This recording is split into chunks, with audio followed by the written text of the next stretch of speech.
Good morning. Okay. Anybody hear that noise? Okay. Because as you get older, you know, the cartilages in your knees go bad. And my knees are like shaking back here. So I just want to make sure it's quiet on that side. It's okay over here, all right? So that's okay. So as Greg was speaking in the last few weeks, he's been talking about being a light to the world and being a light. And so the name of this message is The Light, the Sequel. Okay? Now, I do need to get my notes out here. Okay. Did you bring a snack for us? Snacky. There. Okay. So, Genesis 1 says, there will be light. And there was light, and God saw that it was good. And God divided light from the darkness. So that's a scripture there, okay? So this is a good thing. We're talking about light. Doris, Sherry, and Lydia just did half of my sermon, so either we can cut it shorter, or I can just repeat what I was saying. Expand. Okay, I'll expand, okay. All right, let me... There. All right. So, as I was listening last Sunday to Greg, a lot of things kept running through my head and kind of bouncing around and stuff.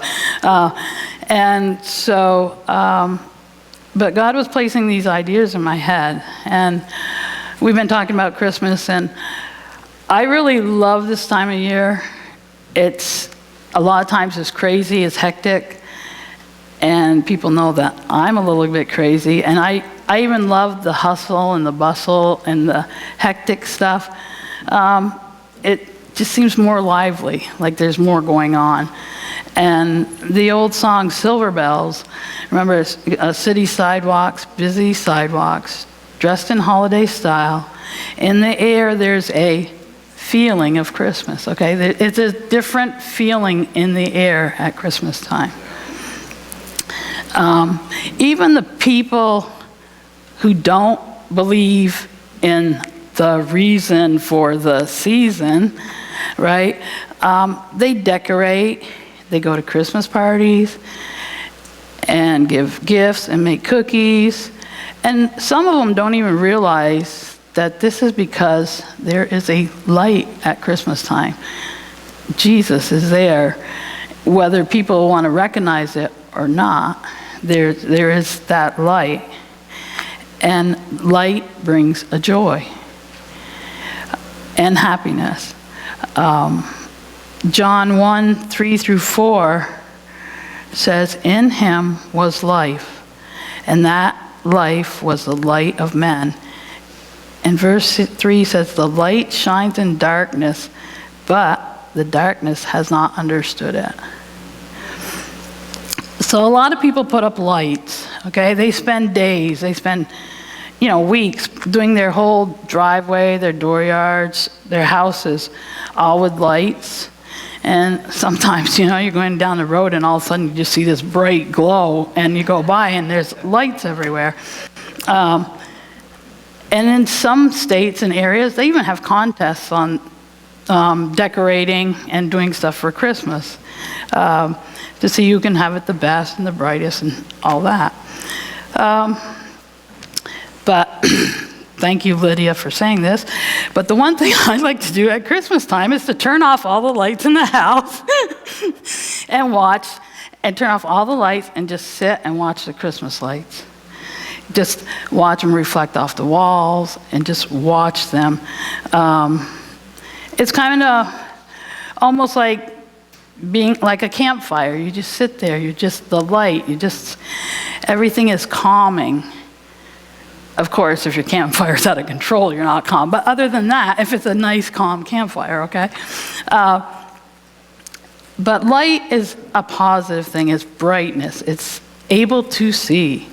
Whereas black is evil, darkness, and there's no vision. As Christians, we do need to know our surroundings. There's so much negative stuff right now going on, and depressing. A lot of times I don't watch the news. I know we need to know what's going on, but I don't watch it a lot because it seems to bring my spirit down a lot of times. Because the news always seems to just focus on the negative. I mean, like last year, I heard about this story. A woman was stopped by the side of the road. Her car broke down. It was dead. She had no money to call a wrecker or to get help. 3 teenage boys stopped to see if they could help her. They ended up pushing her car, I think it was 3 miles, to her home. It took them hours. Now, to me, that is something that should have been on the news. I mean, and I did just happen to hear it on the radio station. I never saw, on your phone, a lot of times they put all these news things on your phone. I never saw anything else about that. But to me, that still is such a blessing. Those 3 young men took the time to help somebody they didn't even know. And I can't remember how many hours it took, but it was quite a while to push her car all the way home. I mean, that's what we need to see more of and hear more of, things like that. We need to have our focus on the light, because darkness can bring us down, take away our joy, and it can distract us from the light. And the light, and from God too. As we dim down, our focus isn't always on Him. We got to keep that light. As most of you know, I like sports. Well, I love sports. And in any game of sports, you're either on offense or defense. When you're on defense, you're always protecting, and you're keeping people out. You're standing up for what's yours. On offense, you are going out and trying to gain more ground. Now, Rob, no comments until after the service on this, okay?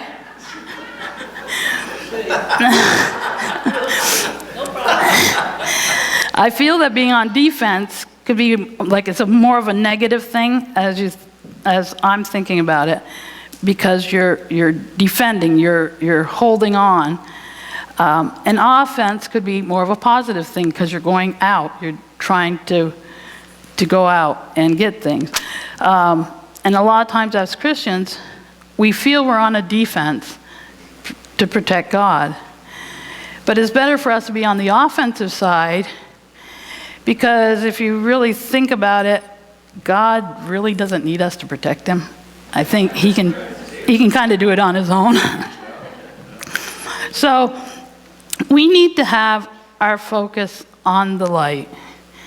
So darkness can bring us down, it can take away our joy, it dims us down, and it can distract us from the light of God. And Satan right now is so trying to overcome and get out there that even with kids, if you've been out shopping recently, you look in the kids section, the kids' clothes, they all have skulls on them, evil faces. It's sad. It really is. And sometimes they even, like the little girls' clothes, they have skulls, and then they have pink bows on them to make them look cute, I just have a hard time with that. And they're trying to entice the kids because, so many kids in school have it, well, then everybody else has to have those kind of things, And even when I went to Joann's Fabric, the material, the crafting things for kids to do, and so many of them have just skulls and just, to me, it's negative stuff on them. You used to only see that kind of thing around Halloween, but now it's like all year. It's out there. It's kind of pasted right out there. So, so if you were to, now this one's kind of hard. I had to keep thinking it through a few times, and I gotta make sure I say it right. But this is kind of one of those deep things, okay? If you were in a lit room and you turned out only one light, it would be dark. It would darken the room, but the darkness does not overtake the room. Okay, there wouldn't be total darkness. Now, if you were in a dark room, pitch black, and you lit just a little match, it lightens the room. The darkness doesn't take over. So the light is there, and even when you tried to dim it down by, like, if you turn out the lights, the darkness is there, but it does not overtake the light. And that's what we have to focus on, not letting the darkness in the world overtake us. And when, like, we're in a room and somebody comes in and they're in a bad mood or a grumpy mood, it's so easy to see, and I think Greg said something about that last week too, is it's so easy. But if somebody came in the room just grinning ear to ear, smiling, singing, whatever, the whole room has a different atmosphere. So we have to remember, even if we're having a bad day or a hard time, that we don't allow it to affect in here and what we're showing to other people. We have to keep our eyes on him and keep the light going.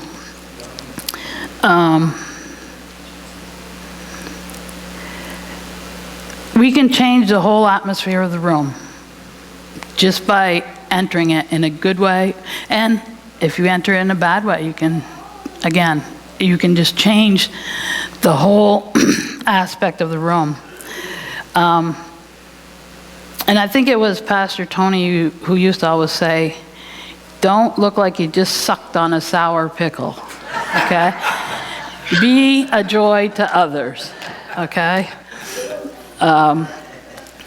So in Proverbs 15:30, a cheerful look brings joy to the heart, and good news gives health to the bones. Amen.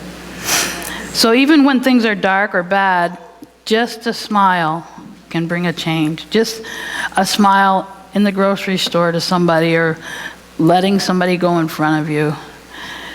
I don't know how many times I shop for Harry's uncle and us, and so I have some stuff in my cart, and I'll let 2 or 3 people go in front of me with smaller things, and some people are just kind of flabbergasted. It's kind of like, really? Is you sure it's okay? It's like, go, you know? I mean, but it can change them even when you don't know it, you know?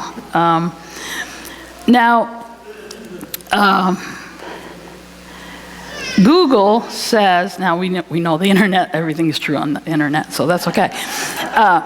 Google says darkness is a noun. It's a noun, okay? We all remember what that is from school? Noun is a person, place, or thing, right? Okay. And a noun is, okay, so darkness is an absence of light. That's it. That's the whole description, was an absence of light. Now, light, on the other hand, as a noun, makes things visible. Makes things visible. It's also a verb, which means action word, right? So that means, as a verb, it means to ignite, to light up. But wait, there's more. It's also an adjective. And as an adjective, which means it describes, right? So an adjective says, not dark. That's it. And I just want you to know my English teacher will be so proud of me. I remembered what my nouns and verbs were. But So Satan does try to overcome and gain more ground. And a lot of times it's very subtle, very little things. When things seem dark or depressing. But light overtakes the darkness, but darkness cannot dim the light in our heart. And we need to live as we have Jesus in our hearts. We have to overcome the darkness, bring joy and love. And Isaiah 61:3 says, "Arise, shine, for your light has come." I just used the first part of the verse. And Matthew 5:14-16 says, Jesus said, "You are the light of the world." So you are to go out and be that light for him, to go out. And even with the hustle and the bustle, or got too many things to do, take time just to relax, to think, as Lydia was just doing, what are you joyful for? What are we here for? What has God done for us?